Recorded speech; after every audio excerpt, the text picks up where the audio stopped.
www.attableek.com, the reviver of Iman.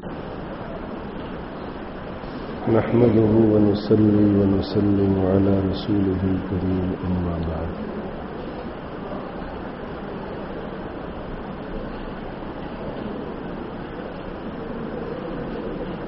اللہ تعالی شانہ نے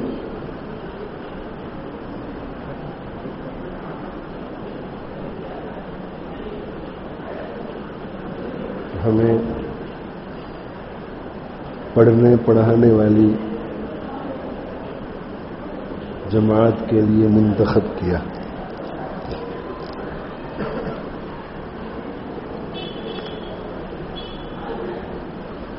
یہ اللہ تعالی شانہ کا بہت بڑا احسان ہے.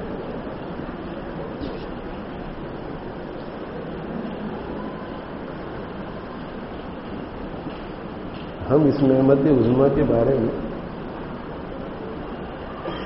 غور و فکر کرنے ہی کے لیے تیار نہیں ہے کہ اللہ نے مجھے کیا دیا ہے.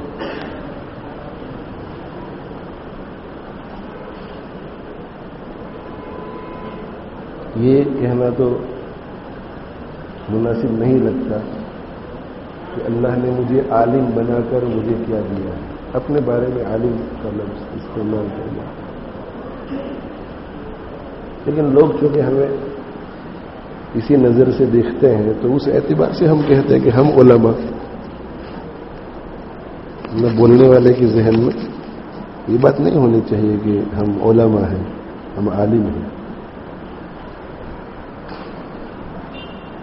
تو اللہ تعالی شانہ نے ہمیں تعلیم و تعلم سے وابستہ کیا. یہ اتنی بڑی دولت ہے، اتنی بڑی دولت ہے کہ دنیا کی کوئی دوسری دولت اس کا مقابلہ نہیں کر سکتی. لیکن ہم غور نہیں کرتے کہ یہ دولت کتنی بڑی ہے، اور غور نہ کرنے کی وجہ سے ہمارے دلوں میں یہ احساس نہیں پیدا ہوتا تھا کہ اللہ نے مجھے بہت کچھ دیا ہے. اور ہم احساس کہتری کے شکار رہتے ہیں، کسی کی گاڑی کو دیکھ کر، کسی کے بنگلوں کو دیکھ کر، کسی کی تنخواہ کا سن کر.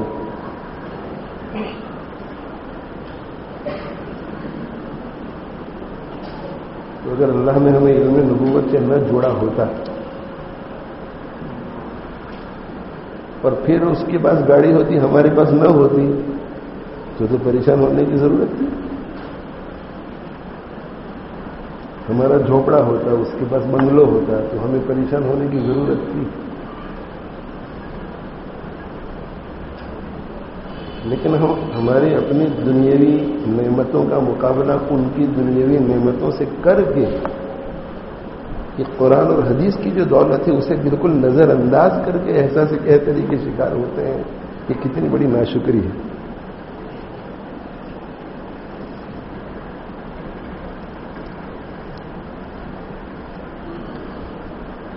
علم کی جو فضیلتیں ہیں وہ تو صرف تقریر کے لیے ہیں. علم کی فضیلتیں بیان کر کے عوام کو جو ہم یہ باور کراتے ہیں کہ آپ ہماری قدر کیجیے،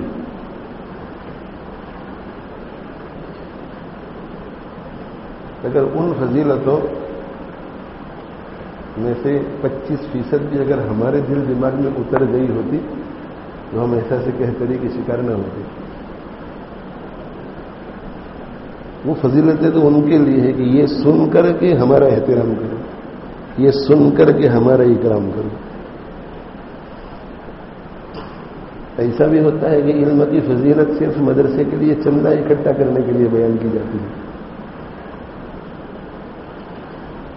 اس لیے کہ وہ جو طلبہ کی فضیلت بیان کرتا ہے حدیث کی روشنی میں دوسروں سے چندہ اکٹھا کرنے کے لیے، وہ خود تو طلبہ کی قدر نہیں کرتا مدرسے میں، وہ تو ظالم بن کر کے ان کے ساتھ زندگی گزار رہا ہے.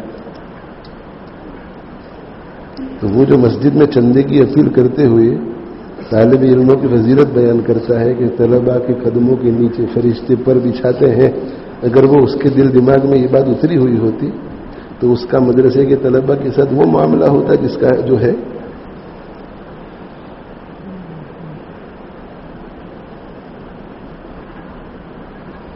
ہم علم کی فضیلت بیان کر کے دوسروں سے ہماری قدر چاہتے ہیں،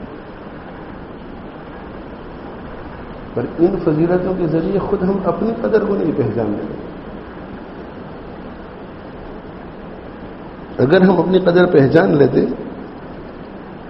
تو ہم یہ کہتے کہ بھئی جو نہیں ملا ہے وہ تو ٹھیک ہی ہے، لیکن جو ہے اس میں سے بھی اگر اس علم کو ہمارے پاس باقی رکھنے کے لیے لے جانا ہو تو لے جاؤ، لیکن یہ علم کی دولت ہم نہیں دیں گے.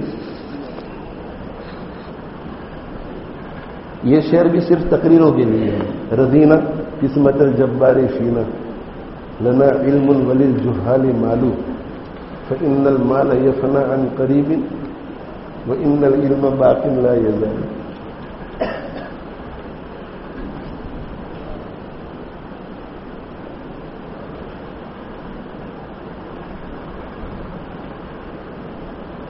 ان العلماء ورثۃ الانبیاء. یہ فضیلت ہم بیان کر کے عوام کو مرعوب کرتے ہیں. یہ فضیلت صرف کس کام کے لیے رہ گئی ہے کہ کمیٹی کو اس حدیث کے ذریعے ہم بتانا چاہتے ہیں کہ آپ ہمارے ساتھ وہ بدتمیزی مت کیجیے جو آپ کر رہے ہیں. بس یہ حد تک ہے.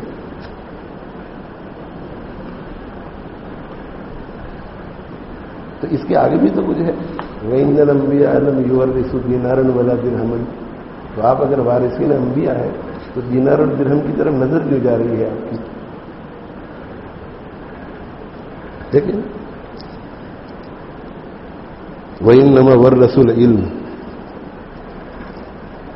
اگر انبیاء کے وارث ہیں اور یہ وہ میراث ہے تو کیا وجہ ہے کہ علمی محنت نہیں ہو رہی ہے؟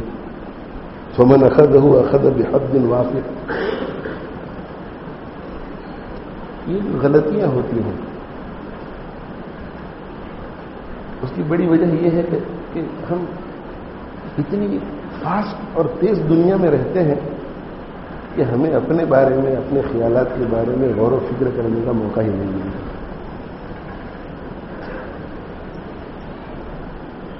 کچھ وقت نکالنا چاہیے اور بیٹھ کر کے سوچنا چاہیے، غور و فکر کرنا چاہیے.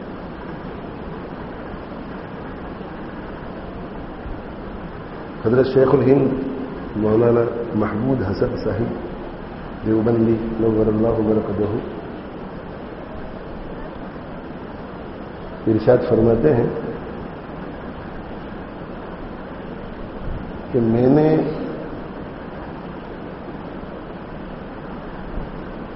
حضرت مولانا محمد قاسم نانوتوی رحمۃ اللہ علیہ کو دنیا سے جتنا اعراض کرنے والا دیکھا اتنا کسی کو نہیں دیکھا.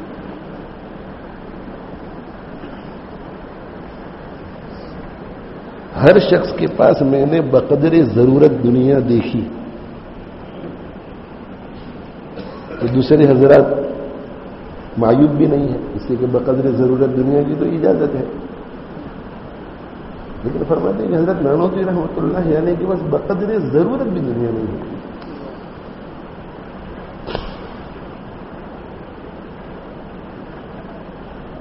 حاجی صاحب رحمۃ اللہ علیہ سے بھی کم دنیا میں نے دیکھی.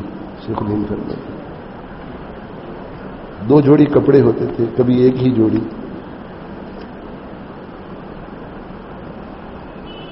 سفر کرتے تھے تو اپنی تھیلی بھی نہیں ہوتی تھی، کسی اور کی تھیلی میں اپنا سامان رکھ دیتے تھے.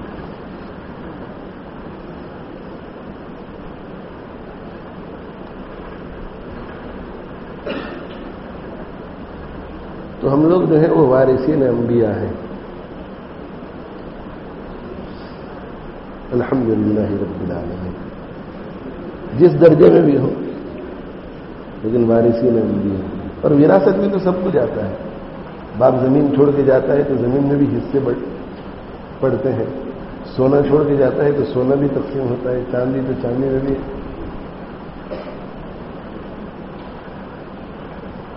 تو انبیاء کے پاس صرف شان نہیں تھی، زہد بھی تھا، فقر بھی تھا. حدیث میں نا الفقر فخری، الفقر فخری. خوش ہوتی تھی.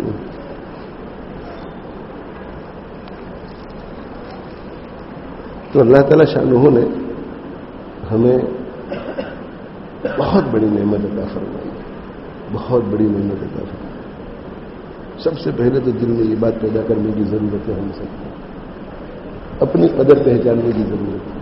اس سے پہلے کہ ہم عوام کو کہیں کہ آپ علماء کی قدر کریں، ہمیں اپنی قدر پہچاننے کی ضرورت ہے. اسی وجہ سے آپس میں بھی ہم ایک دوسرے کا جتنا احترام کرنا چاہیے نہیں کر پاتے، اس لیے کہ جو چیز ہمارے پاس ہے اس کی چونکہ قدر نہیں، تو یہ احساس نہیں رہتا کہ اس کے پاس بہت کچھ ہے. اگر یہ احساس ہوتا تو ہر ایک دوسرے کی قدر کرتا. حضرت مولانا یوسف بن نوری رحمۃ اللہ علیہ فرماتے ہیں کہ زندگی میں کبھی ایسا نہیں ہوا کہ میں نے کسی حافظ قرآن کی طرف اپنے پیر پھیلائے ہیں. حافظ قرآن مجھے پتہ چل جائے کہ اس کے سینے میں قرآن ہے تو ضرورت پڑتی ہے. جب بے تکلف مجلس ہوتی ہے، لیٹ جاتے ہیں اور چاروں طرف خدام اور اپنے شاگرد گھیر لیتے ہیں تو بلا تکلف پیر لمبے تھک جاتے ہیں. مشائخ بھی انسان ہیں. تو چونکہ ان کے دل میں قرآن کی، حدیث کی، علم نبوت کی قدر تھی، تو اس لیے سب سے پہلے وہ غور کرتے تھے کہ یہاں ایسا کوئی شخص تو نہیں بیٹھا ہوا ہے جس کے سینے میں قرآن ہے. اسے ہمارے دلوں میں مصحف کی قدر ہے تو مصحف کی طرف پش نہیں کریں گے، مصحف کی طرف پاؤں نہیں پھیلائیں گے. تو ہمیں اس کی قدر کرنی ہے، نمبر 1. اور نمبر 2، دنیا سے بے رغبتی اختیار کرنی.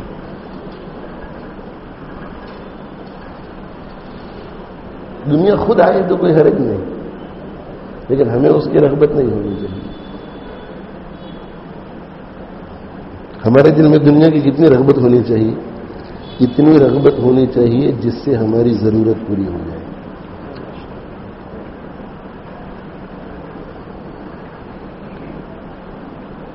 ہم خوش رہیں اس پر بھی، الحمدللہ الحمدللہ. علماء کی حالت تو ہر جگہ پر یکساں ہے. انگلینڈ اور انڈیا میں کوئی فرق نہیں ہے. تو آپ حضرت یہ نہ سمجھے کہ ہماری حالت وہاں بہت اچھی ہوگی. وہاں کی ائمہ کی، مدرسین کی تنخواہیں بہت کم. میرے یہاں جتنے مدرسین ہیں ان میں سے اکثر جو ہے کرائے کے مکان میں رہتے ہیں. تو میں بہت بے تکلفی سے ان سے جب بات کرتا ہوں تو کہتا ہوں کہ بھئی جس کا مکان اپنا ہے اس میں اور تم میں فرق کیا ہے؟ وہ یکمش 2 لاکھ پاؤنڈ دے چکا ہے اور آپ قسط وار دے رہے ہیں 300 پاؤنڈ ہر مہینے. وہ بھی اس کی رہائش ہے، آپ کی رہائش ہے. گھر اس کا ہے تو کیا ہو گیا؟ گھر ہے تو کیا ہو گیا؟ رہائش ہے، آپ کی بھی رہائش ہے، اس کے پاس بھی رہائش ہے، آپ کے پاس بھی رہائش ہے. جب وہ مرے گا تو اپنے 2 لاکھ کا بنگلو ساتھ لے کر تھوڑا ہی جائے گا. وہ بھی پیچھے چھوڑ کے جائے گا، آپ بھی پیچھے چھوڑ کے جائیں گے. فرق یہ ہے کہ آپ کسی اور کا چھوڑ کے جائیں گے، وہ اپنا چھوڑ کے جائے گا. میں کہا دل تنگ مت کرو. اور میں ان سے یہ بھی کہتا ہوں کہ کسی کو کوئی ضرورت پڑی اور اس کے جیب میں 2000 پاؤنڈ ہے، اس نے اپنی ضرورت پوری کر لی. آپ نے جیب کو ٹٹولا نہیں ہے تو 2000 قرض لے لیے اور آپ نے بھی اپنی ضرورت پوری کر لی. میں نے کہا فرق کیا ہوا؟ اس کی ضرورت بھی پوری ہو گئی، آپ کی بھی ضرورت پوری ہو گئی. مسئلہ تو کب ہوگا؟ مسئلہ تو تب ہوگا جب کوئی قرض مانگے اور آپ دے نہ سکیں. میں نے کہا اسی نوبت اللہ لائے گا نہیں، ایسی نوبت نہیں لائے گا. آپ کی ساری ضرورتیں اللہ پوری کرے گی. قل لا اسألکم علیہ اجر ان اجری الا علی اللہ. میں تو تمہارے ساتھ تعلق دینے کا رکھتا ہوں، لینے کا نہیں. ہمارے مصلی کو، ہمارے شاگرد کو، ہمارے مرید کو، ہم سے تعلق رکھنے والے کو بالکل یہ واضح ہو جانا چاہیے کہ اس کا تعلق مجھ سے لینے کا نہیں، دینے کا ہے. یہ تو میں نے دے کر کے اس کو مجبور کیا اور اس نے لے لیا. دینے سے نہ دینے سے تعلق میں کوئی فرق نہیں ہے. اس کی ہمدردی میں، اس کی خیر خواہی میں، اس کی محنت میں، اس کی محبت میں فرق نہیں.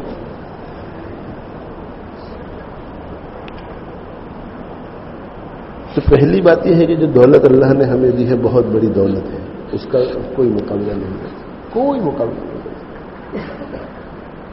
میں نے ابھی کسی مدرسے میں بات کی کہ میں 1973 میں یہاں سے بھوریا گاؤں سے انگلینڈ پہنچا اور وہاں اسکول میں داخلہ ہوا.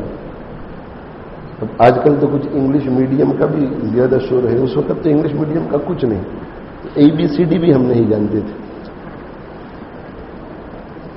اور 10 سال کی عمر میں جب یہاں سے روانہ ہوئے تو ہو سکتا ہے کہ نوساری سے یا سورت سے ریل میں بیٹھے ہوں، ابھی پتہ نہیں ہے. تو پہلی مرتبہ سورت دیکھا تھا یہاں سے جب گزرے ہوں گے. بمبئی بھی پہلی مرتبہ دیکھا. اور جب ایروپلین میں بیٹھنے کی نوبت آئی تو ہم حیرت میں پڑ گئے کہ اتنا چھوٹا تھا اور اتنا بڑا ہو گیا 10 سال کی عمر میں. یعنی اتنے دیہات کے رہنے والے لوگ بیکورڈ تھے اس وقت، پسماندہ. ہماری دنیا ہی وہ گاؤں. انگلینڈ گئے، انگلینڈ میں جاتے ہی دنیاوی تعلیم لازمی ہوتی ہے تو اسکول میں داخلہ ہو گئے.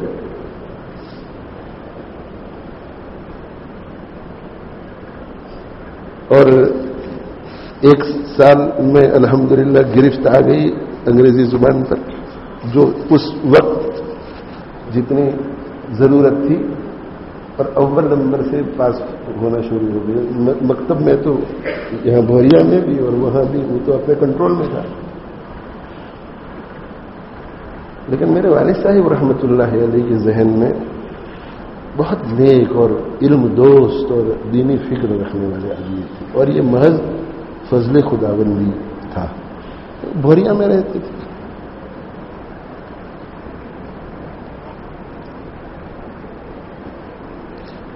ہمارا تو محور زیادہ سے زیادہ نوساری تھا،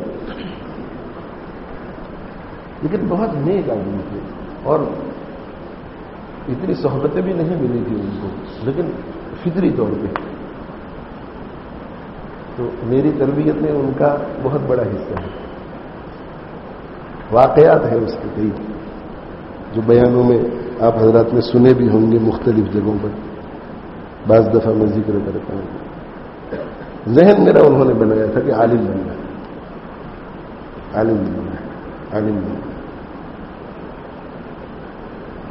تو ترقی کے انگریزی تعلیم میں ترقی کے باوجود میرے ذہن میں ایک ہی بات رہی کہ بھائی ہمارا کام یہ نہیں، ہمارا کام تو وہ ہے. اور میں ان سے کہتا تھا کہ آپ مجھے مدرسہ کب بھیجنے والے ہیں. تو اس وقت انگلینڈ میں بھی گجراتی اور اردو ہی چلتی تھی ہمارے لوگوں میں. اس وقت یہ نہیں تھا کہ 10-15 سال کے بعد انگریزی میں کام کرنے کی ضرورت پیش آئے گی. لیکن پتہ نہیں اس بندے خدا کے ذہن میں کیسے یہ بات آئی. تو مجھے کہتے تھے کہ بیٹا پڑھنے ہی کے لیے تمہیں بھیجنا ہے، لیکن تھوڑی انگریزی پڑھ لو، دین کی خدمت کے لیے کبھی کام آئے گی.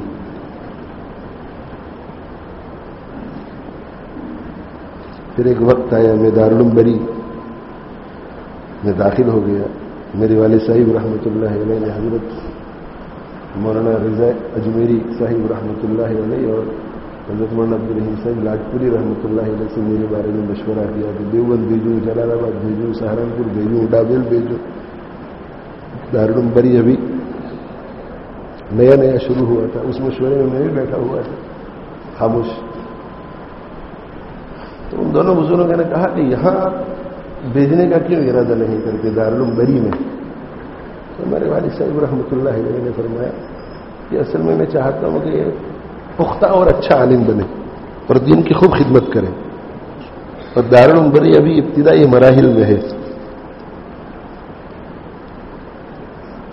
تو کس نے کیا کہا وہ تو مجھے یاد نہیں ہے، لیکن جو پوری گفتگو کا خلاصہ ادھر سے جواب میں یہ کہا گیا کہ اگر آپ کی طرح ہر باپ ہی ایسا سوچتا رہے گا کہ دارالعلوم بری ابتدائی مراحل میں ہے تو پھر یہاں پختہ تعلیم کیسے پیدا ہو. تو آپ اپنے بیٹے کو یہاں داخل کیجیے اس نیت سے کہ اس مدرسے کو ترقی ملی، اور انشاءاللہ آپ یہ قربانی دیں گے تو آپ کا جو قلبی جذبہ ہے کہ آپ کے بیٹے کی استعداد بھی پختہ ہو اور دین کا خوب کام کرے، یہ پوری ہوگی. اور ہمارے والد صاحب بزرگوں کے سامنے بالکل جھک جانے والے. اس مشورے تک یہی تھا کہ انڈیا جوان ہوا پڑے، جلال آباد، مظاہر، دیوبند، یہ 3 کی زیادہ چرچا تھا اس وقت. اور وجہ اس کی یہ تھی کہ یہاں بڑے بڑے بزرگ ہیں، حضرت مولانا مسیح اللہ خان صاحب رحمۃ اللہ علیہ ہیں، ادھر حضرت شیخ رحمۃ اللہ علیہ بھی حیات تھے، ان کا آنا جانا. میرے والد صاحب حضرت مدنی سے پہلے بیعت تھے اور اس کے بعد حضرت شیخ کی طرف رجوع فرمایا. بہرحال لمبا قصہ ہے، آپ بھی اسی بیان کرنا مقصود نہیں ہے. ہم لوگ چونکہ انگلینڈ سے آئے ہیں اور عموماً انڈیا میں رہنے والوں پر ذرا انگلینڈ کا ایک روگ ہوتا ہے، اس لیے میں یہ بات کر رہا ہوں. ادھر بھی اول نمبر سے، ادھر بھی اول نمبر سے. ابا نے ذہن بنایا تھا تو ہم اس انتظار میں تھے کہ کب اتنی فضیلتیں بیان کرتے تھے، ایسا ذہن بناتے تھے. جب میں بھوریا میں تھا نا 6-7 سال کی عمر میں، اور اللہ کے رسول پڑھنا میں نے سیکھ لیا، تو وہ مسجد کے امام تھے.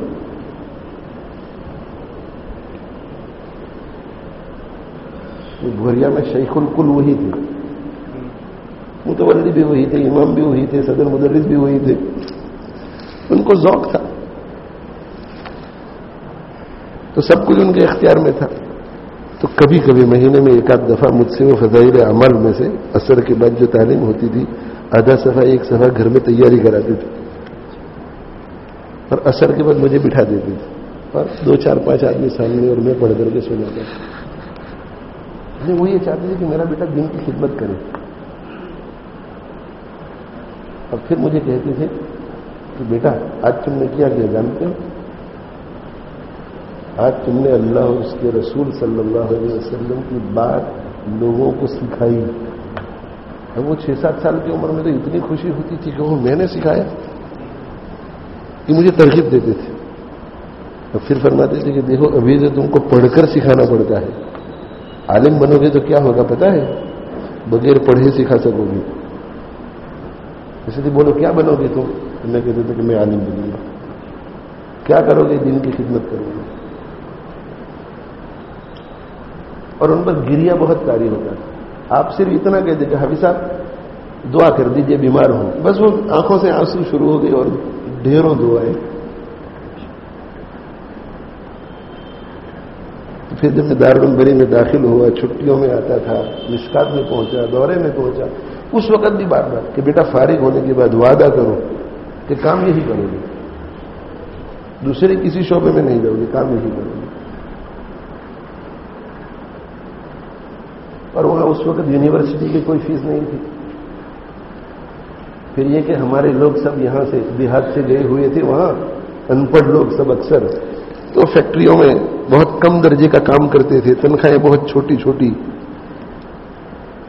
تو اس وقت یہ کہ کوئی کالج اور یونیورسٹی میں اچھے مارکس، تو اسکول میں میرا مارک بہت، تو میرے والد صاحب کو لوگ بہت ترغیب دیتے تھے، ذرا سمجھدار لوگ، کہ سلیم نے تو آپ نے پڑھا ہوا نا، انہوں نے تو ڈاکٹر بنا ہوا نا. وہاں ہمارے یہاں ایک وکیل تھے طیب علی، لکھنؤ کے، بہت اچھے بیرسٹر تھے، بڑے بڑے کیس وہ لڑتے تھے. وہ ہمارے والد صاحب کے پیچھے نماز پڑھتے تھے، ایک ہی مسجد تھی، تو عید کے دن وغیرہ وہ ہمارے یہاں آتے تھے. تو وہ کہتے تھے کہ حافظ جی سلیم تو بس میرے حوالے کر دیجیے، تو میرے جیسا میں وکیل بناؤں گا. تو میرے والد صاحب پر گریا طاری ہو جاتا تھا اور رو کر کہتے تھے کہ بیرسٹر صاحب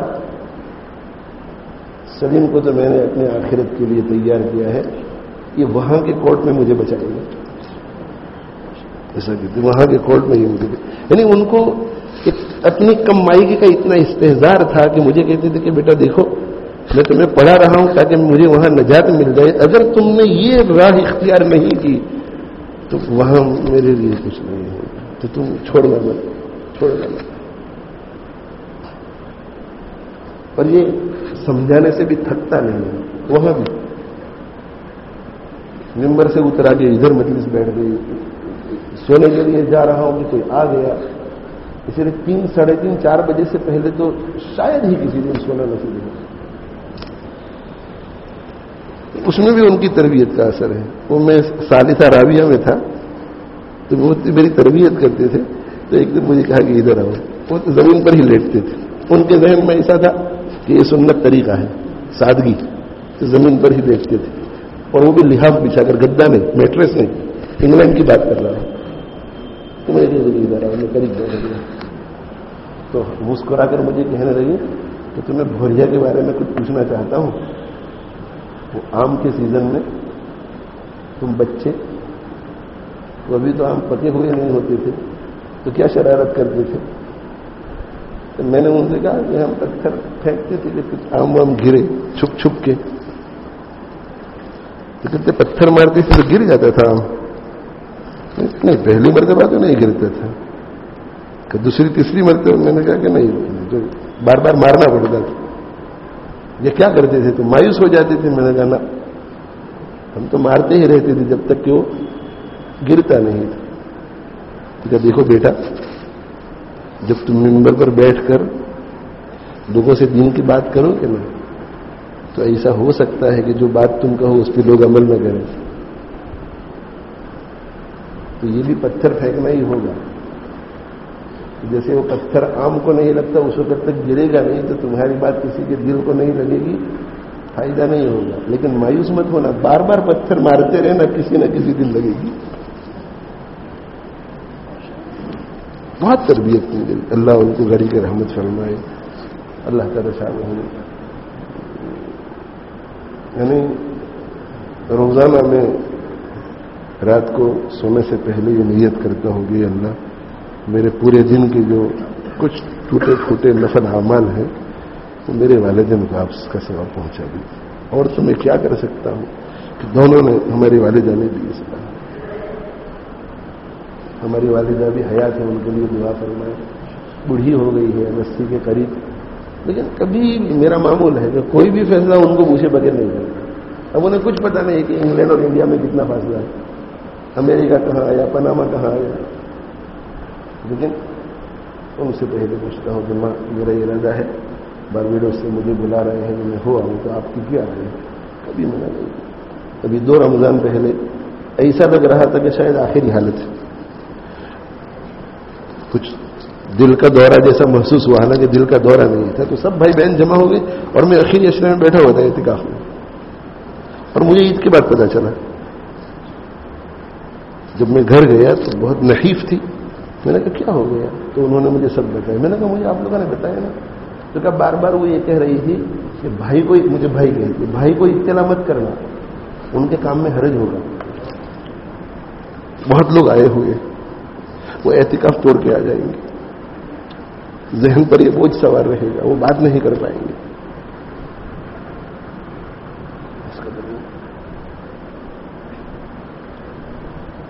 بہرحال میں دارالعلوم چلا گیا اسکول چھوڑ کر. اس وقت بھی کوئی طبیعت پر بوجھ نہیں پڑا. میرے اور دوست احباب چند ہیں, ان سے بھی میں نے کہا کہ تھے, میں نے کہا آپ لوگ بھی چلو پڑھنے کے لیے. ان کا رجحان ادھر تھا. وہ بھی شریف الطبع تھے اور ابھی بھی شرافت کے ساتھ مجھ سے اب ان کا اصلاحی تعلق بھی ہے, پڑھے لکھے آتے بھی ہیں مجلس وغیرہ میں. انہوں نے اپنی راہ میں ترقی کی, ہم اپنی راہ پہ چلتے رہے. میں آپ سب حضرات کو کہتا ہوں, دیکھو میں انگلینڈ میں بڑا ہوا ہوں اور یہ میں نے بتلا دیا کہ دونوں راہیں کھلی تھی. اور میں سیریس بیانوں میں یہ بات کہہ چکا ہوں, کوئی یہ ڈھکی چھپی چیز نہیں ہے. اور اس کے بعد پھر ایسا نہیں ہوا کہ میں لیسٹر میں محدود ہو کر رہ گیا, پوری دنیا میں گھوما. اور آپ لوگوں نے دیکھا کہ میرا وہ ریزرو رہنے کا مزاج نہیں ہے. تو بہت الگ الگ قسم کے لوگوں کو دیکھا, بات چیت بھی کی. کوئی ڈاکٹر ہے, کوئی انجینئر ہے, کوئی سیاستدان ہے, کسی کا یہ. لیکن آج تک مجھے وسوسے کے درجے میں یہ خیال نہیں آیا کہ میرے ابا نے غلطی کی ہے.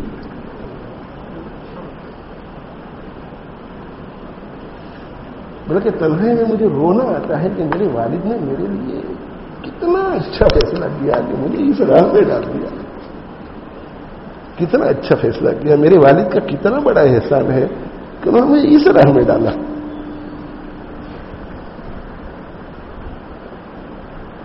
اور میرے وہ جو دوسرے دوست احباب ہیں وہ مجھے کہتے ہیں کہ یار ہم بھی تیرے ساتھ پڑھنے کے لیے آ گئی ہوتی تو اچھا ہے.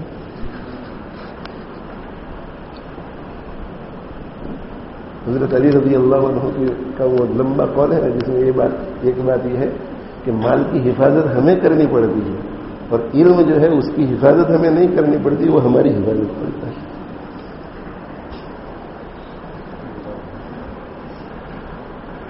تو میرے عزیزوں، میرے بھائیوں، میرے بیٹوں، بہت سے چھوٹی عمر کے ہیں، آپ کیوں احساس کمتری کے شکار ہو؟ پہلی بات یہ ہے کہ الحمدللہ، فخر نہ ہو، تکبر نہیں، لیکن احساس کہتری بھی نہیں. رضینا قسمت الجبار فینا. اور اس کے بعد الحمدللہ. کیا تنخواہ مل رہی ہے آپ کو کیا تنخواہ مل رہی ہے آپ کو کیا؟ الحمدللہ. مجھے 5,000 مل رہی، کام ہو جاتا ہے الحمدللہ. آپ کو 6,000 کام ہو جاتا ہے الحمدللہ. آپ کو 3,500 کام ہو جاتا ہے الحمدللہ. تو کام ہو جاتا ہے الحمدللہ. ہم یہ کیوں سوچیں کام تو ہو جاتا ہے لیکن میں اس سیڑھی پہ کب چڑھوں گا؟ ہمیں ان سیڑھیوں کو چڑھنا، ہمیں تو دوسری سیڑھیاں چڑھنی ہیں. ہمیں تو دوسری سیڑھیاں چڑھنی ہیں. حضرت عمر رضی اللہ عنہ انہوں نے ان سیڑھیوں کو چڑھنے کی کوشش نہیں کی، وہ دوسری سیڑھیوں کو چڑھے. آیا مال ان کے قدموں میں آیا، ٹھوکر ماری. حضرت نانوتوی، حضرت گنگوہی رحمۃ اللہ علیہ کے قصے کے نتیجے میں بالکل آخر میں اپنے خادم سے کہتے ہیں کہ حافظ جی، حضرت نے فرمایا حافظ جی، ایسا نہیں ہے کہ دنیا صرف دنیا داروں کو ملتی ہے اور ہمیں نہیں ملتی. دنیا ان کو بھی ملتی ہے، دنیا ہمیں بھی ملتی ہے، لیکن فرق یہ ہے کہ انہیں دنیا ملتی ہے تو دنیا کی ٹھوکر وہ کھاتے ہیں، اور ہمیں دنیا ملتی ہے تو دنیا ہماری ٹھوکر کھاتی ہے. ہم اسے جگہ ہی نہیں دیتے اپنے دل میں، ہم اسے اپنے دامن میں جگہ ہی نہیں دیتے، جیب میں جگہ ہی نہیں دیتے. آتی ہے تو منع نہیں کرتی. پہلے یہ کہ تما نہیں کرتی، تما نہیں، ہمیں تما نہیں ہے، لیکن خود بخود آ جاتی ہے تو منع نہیں کرتی. اور لے لینے کے بعد دیکھتے ہیں کہ مجھے ضرورت ہے، ضرورت نہیں ہے تو پھر جمع نہیں کرتی.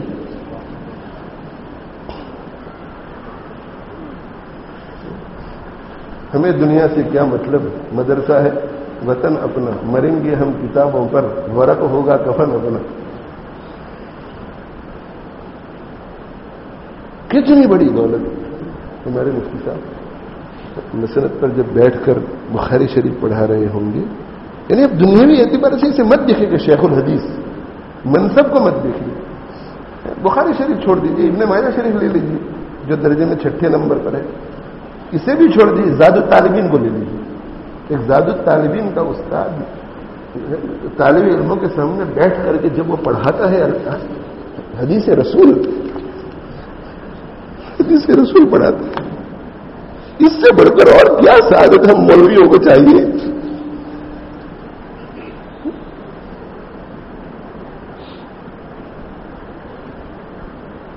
کس چیز کی کمی ہے اس کے بعد؟ اللہ کا کلام ہم پڑھ رہے ہیں، پڑھا رہے ہیں، محبوب صلی اللہ علیہ وسلم کا کلام پڑھ رہے ہیں، پڑھا رہے ہیں، اور اگر امامت کرا رہے ہیں تو مسلح ہے ہمارا تخت شاہی، کسی کی کیا کرے گی کم نگاہی. کچھ قدر تو نے اپنی نہ جانی، یہ کم نگاہی یہ بے ثوابی. اس سے بڑھ کر اور عزت ہمیں کیا چاہیے؟ میرے تقریر کے موضوع میں سے ایک بہت اہم موضوع علماء کا احترام ہے. آپ حضرات نے میرے کلپ سنے ہوں گے کہ علماء کا احترام کرو، علماء کا احترام کرو، علماء کا احترام کرو. بعض علماء ہمارے یہاں کہتے ہیں کہ اس باب میں یہ تمام علماء کی طرف سے فرض کفایہ ادا کر رہا ہے، اس سے کہ یہ جتنا بولتا ہے اتنا کوئی نہیں بولتا. حالانکہ کڑوا مجھے بھی بہت لگتا ہے. اور کہتے ہیں بعض لوگ کہ یہ کہنا کہ اپنا احترام کرو. یہ اور بعض ہماری برادری کے حاصل لوگ بھی کہتے ہیں کہ یہ تو اپنا احترام کرانے کے لیے بات کرتے ہیں. مجھے بہت مشکل لگتا ہے. تو میں اس وقت ان کو یہ کہتا ہوں کہ میری یہ باتیں اس لیے نہیں ہے کہ میں آپ سے علماء کا احترام کروانا چاہتا ہوں، اس لیے کہ جن کا اللہ خود احترام کرتا ہے ان کو اگر تمہارا احترام نہ ملے تو کیا فرق پڑ جاتا ہے. میں تو یہ باتیں اس لیے عرض کر رہا ہوں کہ ان کا احترام نہ کر کے تمہاری آخرت کا جو نقصان ہو رہا ہے اس سے بچانا چاہتا ہوں.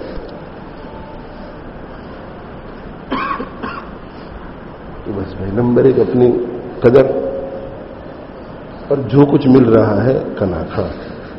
3,000 کا خرچہ ہے اور 2,500 ہی مل رہے ہیں. تو پھر فکر کرو، اور فکر کر کے دنیاوی اعتبار سے ہماری جو دین کی خدمت ہے اس میں خلل نہ آئے، اس طرح کچھ کرو، اور اللہ سے خوب مانگو گے اللہ میں تو بس یہی کرنا چاہتا ہوں، آپ اور میں تو تنخواہ لینے والوں کو بھی یہ کہتا ہوں کہ تنخواہ لیتے رہو، ہم توکل کے اس درجے پر نہیں پہنچے ہیں، تنخواہ لیتے رہو، جن کا کام کرتے رہو، اور اللہ سے کہو کہ اللہ اچھا نہیں لگتا،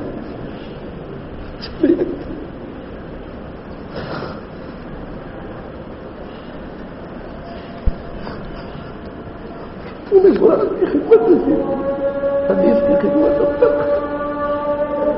مجبور ہو یہ اللہ اسی کام میں لگا کر کے ایسے بھی اسباب پیدا کر کے مجھے یہ تنخواہ لینی پڑے۔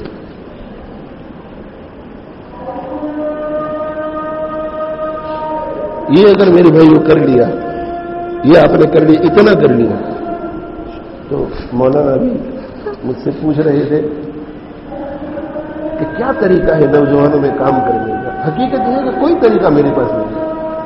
آپ اگر مجھے پوچھیں کہ بھائی جوانوں کو کیسے آپ کھینچتے، کوئی طریقہ نہیں، کوئی میرے پاس اصول ضابطہ نہیں ہے،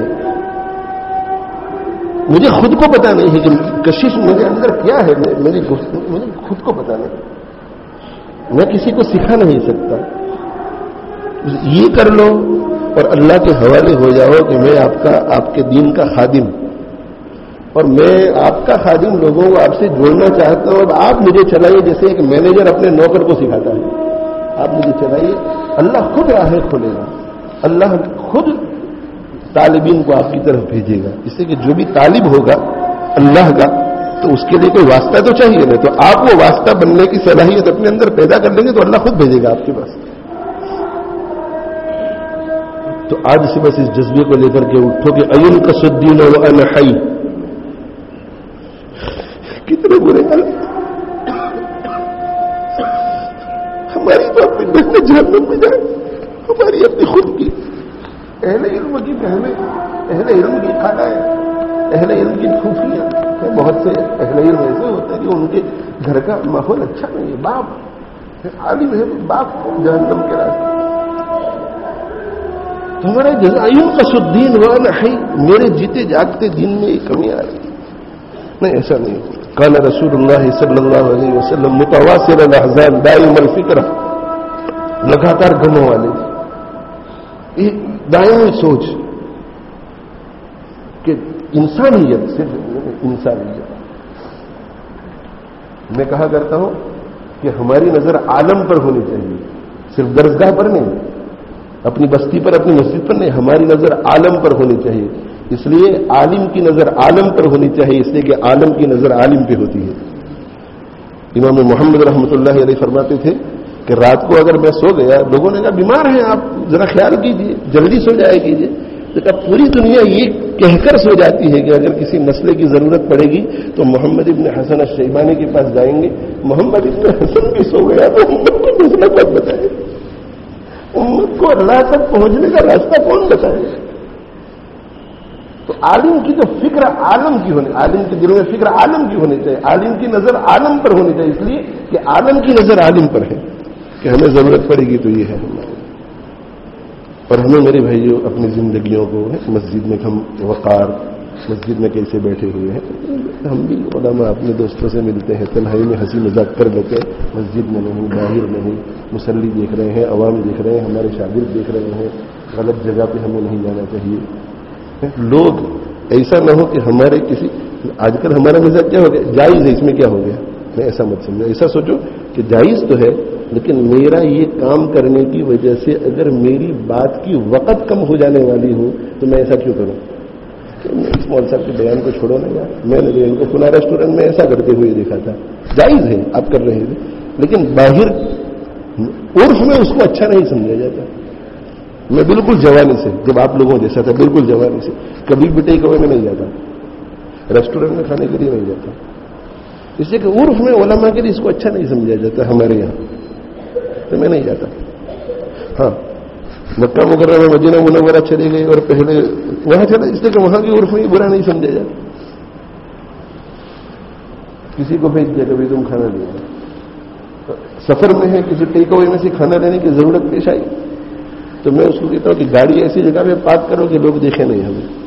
اور یہ کوئی اپنی بڑائی والا وقار باقی رکھنے کے لیے نہیں, عرف میں چونکہ اسے برا سمجھے تو ہماری بے وقت کیوں ہو جائے ہماری. تو بس اللہ آپ حضرت کو بھی اس کی توفیق دے, اور میرا یہ جو حال ہے اسے اللہ میرے لیے بھی حال بنا دے, اور ہم سب کو اللہ توفیق دے.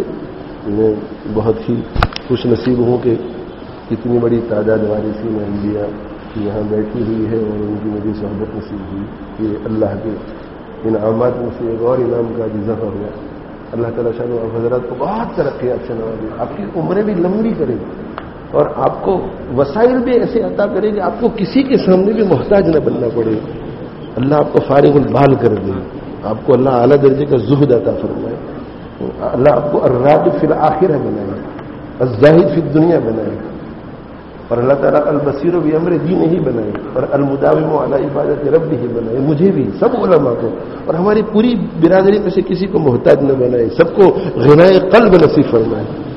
اور اللہ تعالیٰ شانہ ہمارے اندر ہی جذبہ پیدا کر دے, سب سے پہلے وارث نبی والا, اینقص الدین وانا حی, اجبار فی الجاہلیہ وخوار فی الاسلام یا عمر, اینقص الدین وانا حی, یہ جذبہ پیدا کر دے.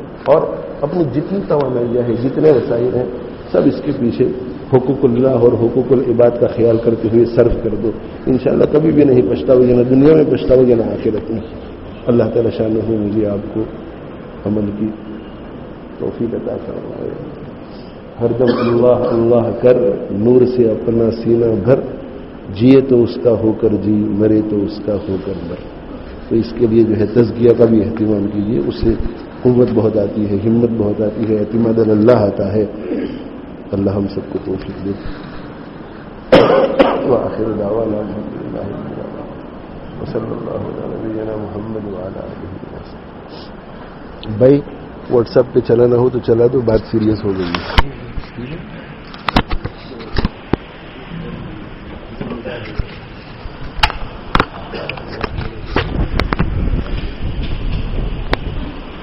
www.attableek.com, the reviver of